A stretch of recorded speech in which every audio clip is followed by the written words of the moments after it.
Welcome to the deep dive. Today, we're plunging into the really fascinating world of modern marketing. Yeah, specifically how really getting the customer, understanding them deeply has become, well, the whole game. Exactly. It's the ultimate game changer. We've got some great source material for you, a mix of insightful slides and a really thought-provoking audio discussion. hmm And our mission really is to distill the core principles, maybe find some surprising nuggets about what makes marketing work today in this fast-paced digital world. It's quite something how the definition itself has shifted. Even though the core idea, building relationships, that kind of stays. It's not just about the transaction anymore. That's a perfect place to start. So the American Marketing Association, the AMA, back in 2004, they defined it as, an organizational function and a set of processes for creating, communicating, and delivering value. And managing customer relationships. That's the key part. And importantly, in ways that benefit both the organization and its stakeholders. Right. Seems straightforward on the surface. But like you said, it gets interesting because it's not static.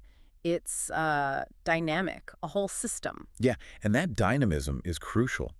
One of the sources has this great diagram. It shows how decisions aren't just rational. There's intuition, external stuff, the whole situation. Yeah. It's all feeding back. A constant loop, not just step A, step B, step C. Exactly. Which makes total sense why the frameworks themselves had to change, right? We had to evolve how we even think about it. Definitely. Let's trace that.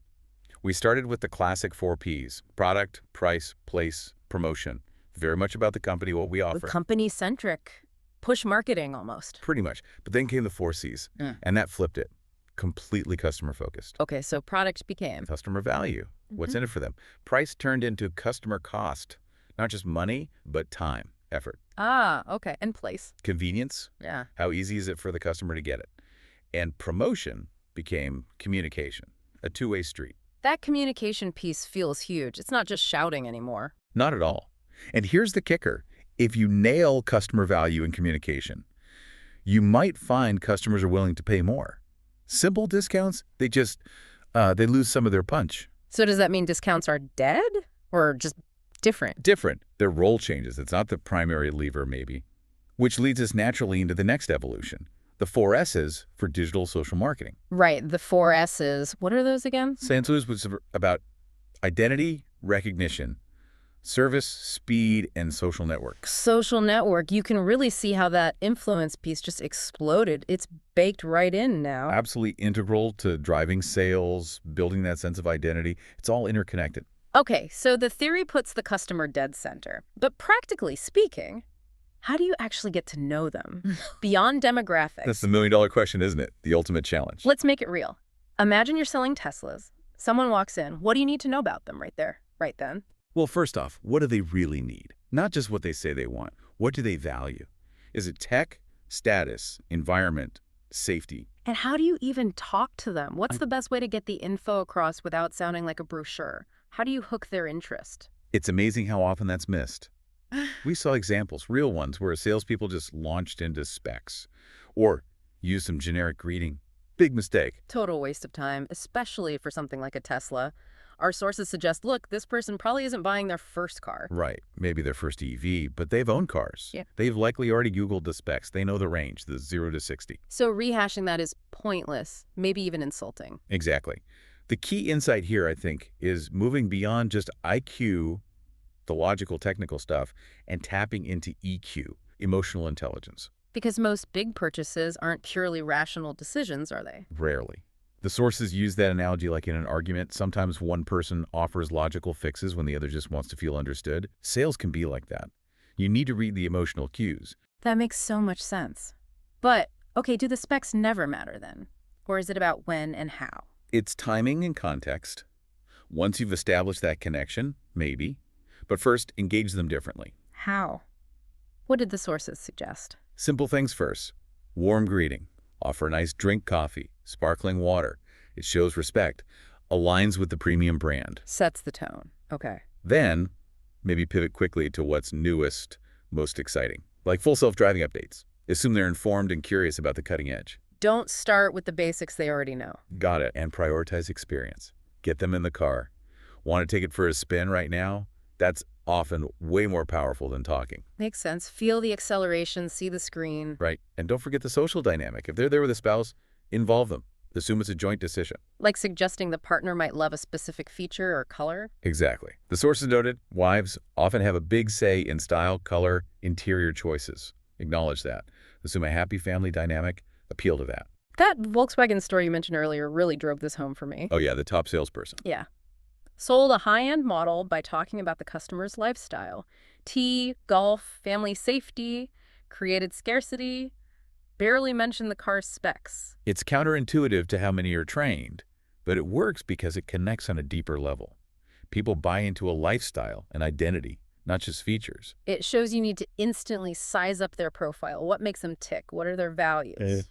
And sometimes it's subtle things, like color. A red Tesla costs extra, right? But people pay it because that color means something to them emotionally. It's not just paint.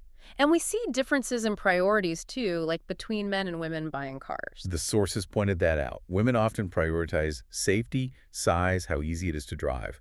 Men might focus more on interior space, the look, the feel of the drive. And maybe less on fuel consumption or horsepower specs sometimes. Yeah, it's about what resonates individually. Yeah. Recognizing those different drivers is key. So, if understanding the individual is paramount, how does that apply when we talk about whole generations?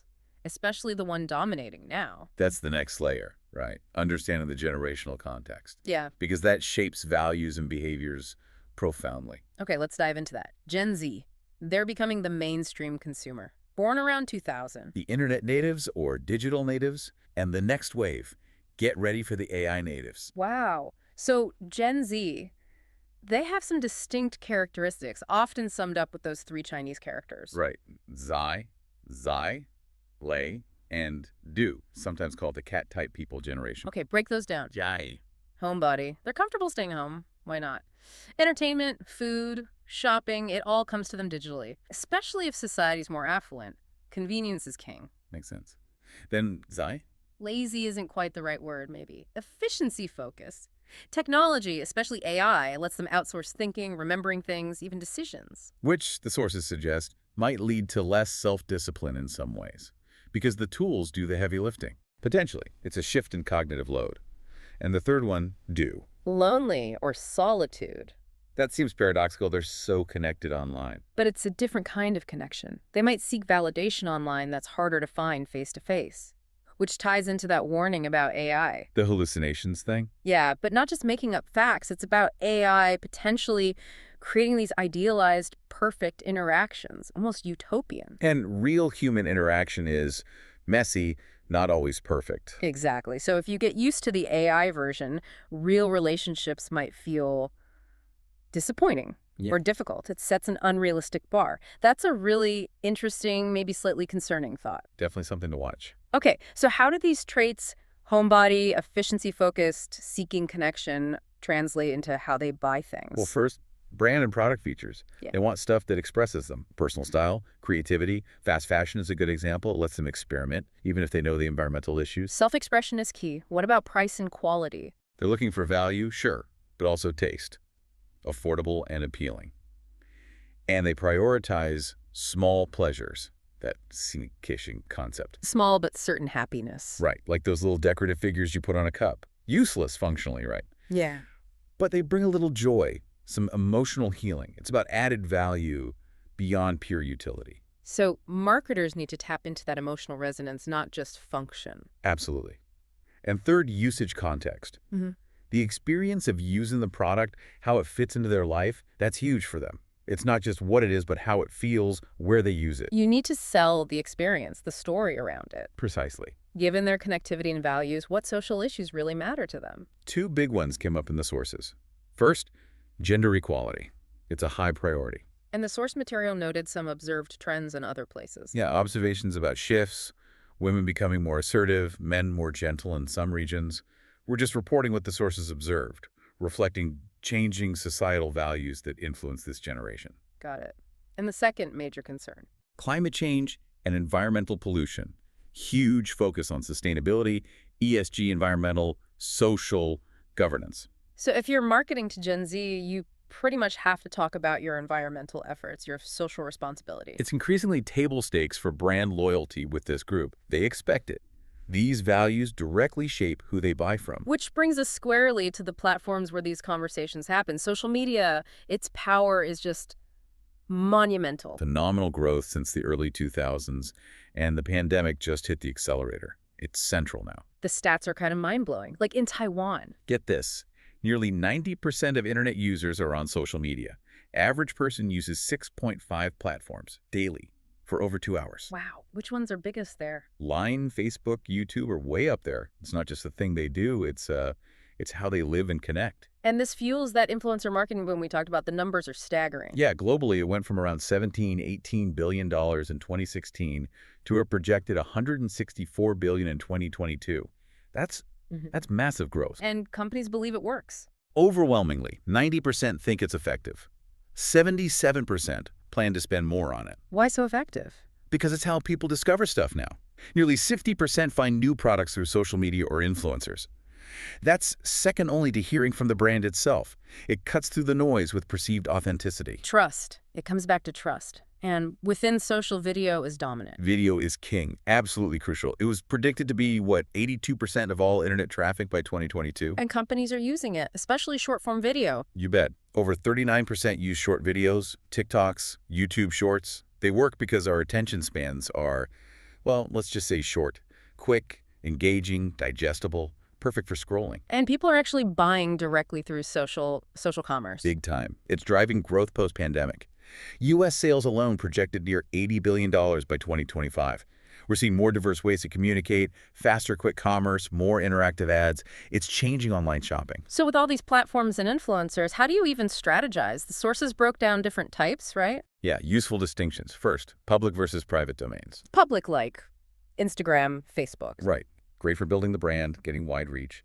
Then private domains, think Line, WeChat maybe. Those are more for nurturing leads, conversion, personalized service, building loyalty, different tools for different jobs. Okay. And then different types of influencers. Also key. You've got KOLs, key opinion leaders, big names, broad exposure. Think celebrities or major creators. Then KOCs. Key opinion consumers. These are more like everyday users, but trusted ones. They share authentic experiences with products. Think micro-influencers, maybe. More relatable. Okay, KOLs for reach, KOCs for relatability. What else? KOS, key opinion families. Influencing family purchases. Powerful because families buy a lot together. And KOS is key opinion sales. These folks basically build direct sales channels, maybe through live streams or private groups. Very direct engagement. Wow, it's a whole ecosystem. KOL, KOC, KOF, KOS, each playing a specific role. Exactly. You need a strategy that potentially uses a mix of these depending on your goals. So wrapping this all up, what's the big takeaway from this deep dive? I think it comes down to this. Digital platforms, AI tools, they're incredibly powerful. Yeah. Essential even. But the winning strategy, it has to start with and always prioritize truly understanding the customer. In all their complexity, their generation, values, thoughts, behaviors, even the pressures on them. Right. It's about that deep, nuanced profile. Which leaves us with a final thought for you, the listener. Something to chew on. In this world that's getting more digital, more AI-driven by the day, how do we make sure we don't lose that vital human touch? That understanding of emotion, nuance, real connection. Especially, like you said, when AI might give us interactions that feel perfect but aren't quite real. How will you balance the amazing efficiency of these new tools with the irreplaceable value of human empathy? Something to think about.